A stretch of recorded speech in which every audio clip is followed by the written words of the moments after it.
বাঙালি খানায় সবাইকে স্বাগত জানাই। আপনারা তো অনেকভাবে চিংড়ি মাছ ভাপা রান্না করেছেন, একবার আমার মতন করে সহজ পদ্ধতিতে আপনিও শিখে নিতে পারবেন ছোট ছোট টিপস সহ। তবে এখানে আমি একটা জ্যান্ত কই মাছ কেটে রান্না করব।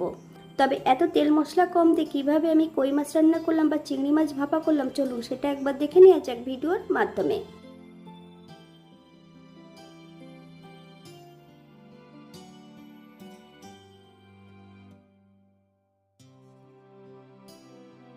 আজকে রান্না করব কই মাছ আর চিংড়ি মাছ।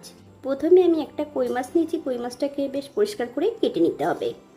আমি পরিষ্কার করে কেটে নিয়েছি। এই পর্যায়ে হাফ চামচ লবণ, হাফ চামচ হলুদ গুঁড়ো মাছটার গায়ে বেশ ভালো করে লাগিয়ে নেব।